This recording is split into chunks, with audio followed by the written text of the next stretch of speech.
Now they're moving the line up further, and with that, those protesters on the other side of the street will have to start moving. I see a firework being thrown into the middle of the police. We are going to get back. Police are moving backwards right now. I'm not sure entirely what's going on, but they are starting to move backward. Hang on a minute, there's something going on. We got a lot going on here, folks. Stand by. Let me look outside just for 1 second. Hold on, So there's flash bangs going off. Whoa, we gotta get inside. And here we have boarded up businesses, Black Lives Matter written. We have Justice for George. Say his name. These are the things we are seeing on the plywood of these businesses that were damaged last night. History in the making. You're watching it right now. The John C. Calhoun finally coming down after 17 hours and 6 minutes. And as a Charlestonian, a man who was born and raised here, I never thought I would see this sight. Did you? Definitely not, Bill. That statue has been up there 124 years, went up in 1896, June 27th. So Saturday will officially mark 124 years that it has been standing in Marion Square, downtown Charleston. But right now you're watching, and John C. Calhoun is on his way down. So I've got the mayor here. Tell me about your reaction. Well, it's we're pleased to get this job done. It was a challenge getting Mr. Calhoun down. You could say it's been a challenge for 350 years.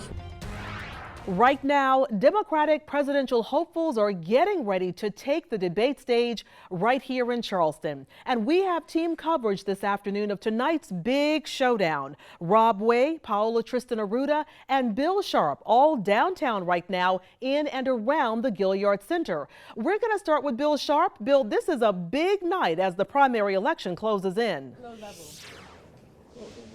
And it's happening in just 3 hours from now. 7 candidates will take the stage. And by the way, I had a chance to go and do some rehearsing yesterday on the stage. It is beautiful. You will see that tonight. Someone who was on stage was Tom Steyer. So, Tom, walk me through your reaction coming out of that debate for your campaign. Look, I was trying to distinguish myself. You are looking at a picture of the President's plane, Air Force One, as it makes its way into the low country, approaching Joint Base Charleston. We've been waiting for it to arrive for the last hour now. There he is, the President of the United States, with Senator Lindsey Graham and Senator Tim Scott. You heard the announcer as the President is coming into the arena. You see at the left side of your screen, there he is. He's coming in.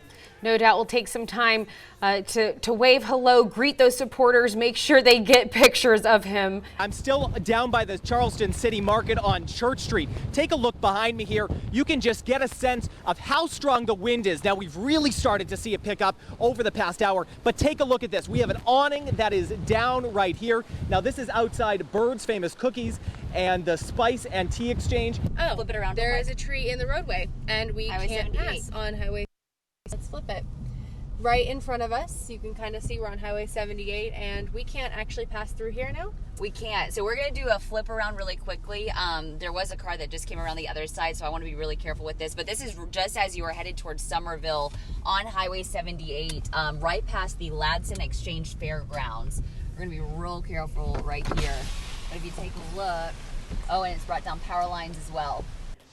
New at 6, state health officials say the 13 people they are monitoring for coronavirus are not showing any symptoms at this time. But one health official says with confirmed cases in neighboring states like Georgia and North Carolina, a case in South Carolina, she says, is probably going to happen sooner or later. Health officials say the people they are monitoring have either traveled to a location impacted by the virus or they came into contact with someone who has it. Those 13 people are currently under home quarantine. We know you have a lot of concerns about the coronavirus, so a team of doctors here at our Live 5 studios ready to answer your questions. We have also reached out to school districts to see how they are keeping your children safe. Rob Way talked to many of the spokespersons today and says they say their top priority is cleaning.